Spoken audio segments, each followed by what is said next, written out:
나는 표지판을 보고 갈림길에서 우측으로 핸들을 꺾었다. 나는 운전을 전혀 할 줄 모르는 사람이었지만 차는 달리고 있었다. 이번엔 거의 90도의 경사였다. 나는 죽을 힘을 다해 엑셀러레이터를 밟았다. 차는 그저 떨어지지 않은 채 제자리 걸음이었다. 하지만 언제 떨어져 내릴지 모르는 일이었다. 떨어져서 시궁창에 처박히게 될지 모른다. 나는 죽음보다 그 시궁창이 더 무서웠다. 그 떨어지는 맹렬함, 이것이 추락이구나 생각하면서 떨어져 내려야 하는 그 순간을 인정해야 하는 그것이 두려웠다. 길을 쓰고 엑셀러레이터를 밟아대면서 문득 여기가 어딜까 나는 밖을 내다보고 있었다.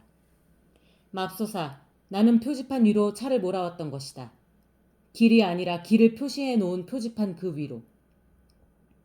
깨어보니 텐트 밖이 푸르스름했다.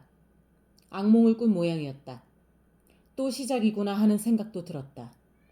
가끔씩 연달아서 나는 이런 종류의 악몽을 꾸곤 했다. 어떤 날은 악몽을 꿀까봐 무서워서 잠자리에 들지 못하기도 했다. 꿈 자체가 무서운 게 아니라 그 반복이 두려웠다. 갑자기 나는 낯선 나라에 서 있고 사람들은 내가 알 수 없는 언어로 이야기하고 있을 때 여보세요, 여기가 어디죠? 전 어디로 가야 하나요? 난 여기로 오겠다고 한 번도 생각해 본 일이 없어요. 전혀 통하지 않는 언어로 혼자 중얼거리는 꿈, 운전을 하지도 못하는 내가 가파른 절벽길로 차를 몰고 가는 꿈, 길이 멀고 가파르고 험한 꿈, 그 중에서도 특히 많이 반복되는 것은 운전에 관한 꿈이었다. 가파른 오르막길을 다만 떨어져 내리지 않으려고 죽을 힘을 다해 올라가는 꿈. 하지만 오늘의 것은 그중 최악이었다. 표지판으로 차를 몰고 가다니. 물론 현실에 나는 운전을 할 줄 알았다. 차를 몰고 고속도로로 나가본 경험도 있다. 그런데 꿈속으로 들어가기만 하면 나는 전혀 운전을 할 줄 모른다. 전혀. 옆자리에서 박이 코를 골고 있었다. 연이틀째 술을 마신 탓이었는지 속이 몹시 쓰렸다. 위장이 수세미가 된 채로 푸념을 하는 것 같았다. 나는 시계를 들여다보며 텐트 밖으로 나왔다. 사방에서 안개가 피어오르고 있었다. 풍경은 하얀 안개의 망사 속에서 아주 포근해 보였다. 강은 쉴 새 없이 안개를 피어올리고 나는 그 나른한 그 안개에 쌓여 있었다. 그렇다면 밤의 포성은 주책처럼 울어버린 내 모습은 모두 꿈이었을까? 안개가 덮인 새벽의 고요 속에서 작게 파문이는 물결 소리가 들렸다.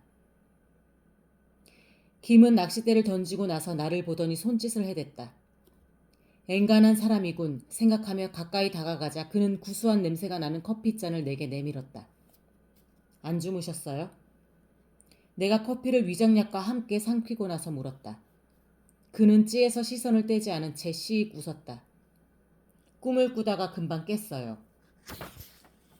꿈이요? 내가 묻자 그는 낚싯대를 낚아챘다. 초리대 끝이 휘익 소리가 나도록 휘어지고 있었다. 큰 놈인 것 같았다. 거 보세요. 기다리면 고기는 온다고 했잖아요. 뜰채를. 나는 엉거주춤 뜰채를 집어들었다. 그는 용을 쓰고 있었다. 힘을 쓰며 낚싯대를 세우고 수면을 응시하는 그의 얼굴은 아주 비장해 보였다. 하지만 어느 순간 마치 물속에 숨어있다가 튀어오르는 작은 새처럼 안개 어린 수면에서 찌가 퉁겨져 나왔다.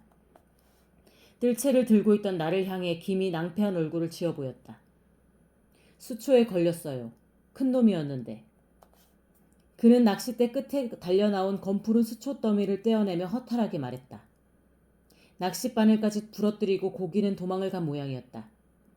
허탈한 표정이었지만 김은 찬찬히 부러진 바늘을 떼어내고 새로운 바늘로 채비를 바꾸며 말했다.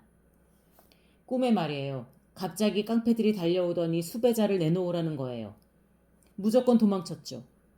가다 보니까 또 깡패들. 밤새 도망치는 꿈이었죠. 원래 꿈은 잘 안 꾸는 편인데. 난 수배자가 어떻게 생겼는지 구경도 못한 사람인데. 참 이상도 하지. 이상한 일이라는 그의 말이 끝나기도 전에 또 이상한 일이 벌어졌다. 안개를 뒤흔드는 듯한 비명소리가 들려왔던 것이다. 처음엔 그것의 발신지가 어디인지 알 수 없었으나 곧 그것이 우리 텐트 안에서 박이 지르는 소리라는 걸 알 수 있었다. 김이 갈아 끼우던 바늘을 팽개치고 텐트로 달려갔다. 나 역시 일어나 텐트로 갔다. 무슨 꿈을 그리 요란하게 꿔요? 가까이 다가가자 텐트 안으로 들어간 김의 소리가 들리고 중얼거리는 박의 목소리가 들려왔다. 역시 그쪽도 그저 꿈인 모양이었다. 이상한 일이네요. 귀국한 이래 처음이에요. 미국 간 초기에는 가끔 그러기도 했는데. 나와서 커피 한잔 해요. 이게 다 고기가 안 잡히는 탓이야. 김과 박이 텐트 밖으로 나왔다. 박의 얼굴은 몹시 해쓱해 보였다. 서둘러 내가 버너에 불을 피우고 커피를 끓여 내밀자 박이 그것을 받아들고 이마에 땀을 닦았다. 동갑인 고종사촌이 그때 죽었거든요. 난 그저 소식만 들었댔는데 왜 그 장면이 마치 영화처럼. 박은 눈을 깜빡거리며 담배를 피워 물었다. 꿈. 미국에 가서 그는 다른 꿈을 꾸었다고 했다. 지리상의 거리가 멀어지면 꿈조차 달라질 수 있다는 걸 그는 알았다고 했다. 그런데 그는 돌아왔다. 돌아와서 인기 가수에게 녹음 순서를 자꾸 밀리면서 한 달째 피아노엔 손도 못 대고 있는 것이다. 그러고는 고작 따라온 낚시터에서 포탄 소리 때문에 낚시를 망치고 그리고 10몇 년 전에 잊었다고 생각한 이를 악몽 속에서 다시 만나는 것이다. 그러고 보니 정말 이상했다. 꿈을 잘 안 꾸는 김이 꾼 꿈과 10년 전의 이를 다시 만나는 박과 최악의 악몽을 꾼 나.